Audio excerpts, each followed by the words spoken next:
খুব প্রচলিত এবং পরিচিত একটি গান। কিন্তু কয়জন গানটির গীতিকার বা সুরকারের নাম জানেন? এই গানটির সুরকার এবং শিল্পী শ্রী শচীন দেব বর্মন। ছোট করে সবাই যাকে বলে এস.ডি. বর্মন, কেউ কেউ আবার বলেন শচীন কর্তা। অনেক বাঙালি হয়তো জানেন না এস.ডি. বর্মন এই বাংলাদেশেরই সন্তান। ত্রিপুরার বিখ্যাত চন্দ্রবংশীয় মানিক্য রাজবংশে তার জন্ম। পিতার নাম নবদ্বীপ চন্দ্র দেববাহাদুর। ত্রিপুরার রাজবংশ নিয়ে অনেক গল্প কাহিনী প্রচলিত আছে।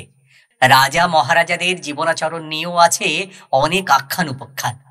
এসব কাহিনী নিয়ে মানে রাজবংশের ইতিহাসকে আশ্রয় করে পঞ্চদশ শতাব্দীর রাজা ধর্মমাণিক্যের আদেশে একটি গ্রন্থ প্রণীত হয়।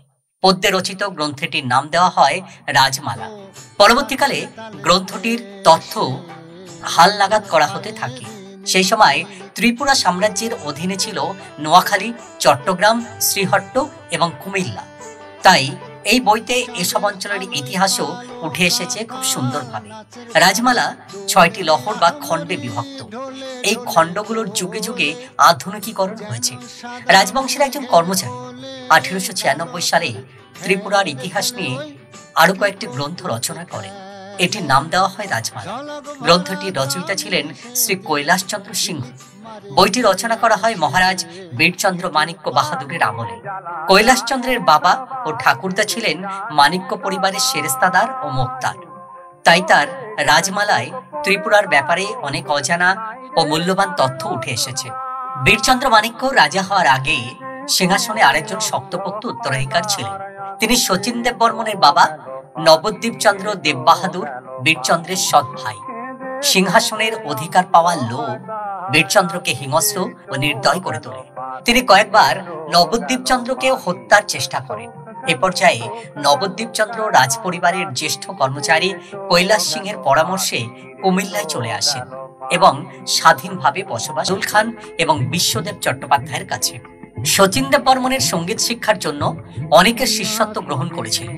এদের মধ্যে আছেন কানাকেষ্ট, ওস্তাদ আফতাবউদ্দিন খা, ওস্তাদ আলাউদ্দিন খা, ফাইয়াজ খা, আব্দুল করিম খা প্রমুখ। নবদ্বীপ চন্দ্রের কুমিল্লার বসতভিটার বিপরীত দিকে ছিল আরেক জমিদার বাড়ি। সবাই তাকে ডাকত মুন্সি বাড়ি। সেই বাড়ির ইতিহাস থেকে জানা যায় মুন্সি বাড়ির ছেলে মর্তুজ মিয়া আর শচীন দেব ছিলেন বাল্য বন্ধু। কৈশোরে একদিন রাতের বেলা শচীন দেব আর মর্তুজ মিয়া মুন্সি বাড়ির সামনের রাস্তায় পায়চারি করছিলেন। শচীন দেবের মধ্যে গুনগুনিয়ে গান গাওয়া শুরু করে দেন। শচীন দেবের গান অন্তরের ভেতর থেকে মুগ্ধ হয়ে শুনেছিলেন জমিদার নাবালক মিয়া। তিনি চাকর সফর আলীকে সাথে সাথে পাঠিয়ে দেন রাস্তায় কে গান গাইছে তাকে নিয়ে আসার জন্য।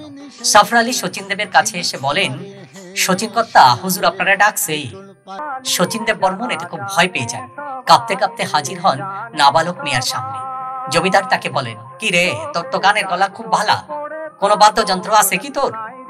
শচীন দেব নাবোধক উত্তর দিলেন। নাবালক মিয়া তাকে হারমোনিয়াম, তবলা, পিয়ানো সহ কয়েক প্রকার বাদ্যযন্ত্র কিনে দেন। কানাকেষ্ট নামক এক তবলচিকেও রেখে দেন। এভাবে সুখে কাটছিল তার বাল্যকাল। ম্যাট্রিক, আইএ, বিএ কুমিল্লা থেকে পাশ করে 1924-এ মাত্র 18 বছর বয়সে শচীন দেব বর্মন চলে এলেন কলকাতায় এমএ পড়বার জন্য। আর সেখানে কলকাতার বিশ্ববিদ্যালয়ে এমএ ক্লাসে ভর্তি হলেন। কুমিল্লাতে পড়ে থাকে তার স্মৃতি আর তার প্রেমে পড়ে যান। কবি আসলে থাকতেন তালপুকুরের পশ্চিম পাড়ের একটি ঘরে। সেখান থেকেই কবি লিখেছিলেন তার বিখ্যাত ছড়া বাবুদের তালপুকুরে হাবুদের ডালপুকুরে। শচীন দেব আর নজরুল ইসলাম ছিলেন ঘনিষ্ঠ বন্ধু। শচীন দেব বর্মন সারগারামের নিখাত নামে একটি আত্মজীবনী রচনা করেন। সেখানে তিনি তার জীবনের উত্থান সংগ্রাম, ব্যর্থতার কথা লিখেছেন।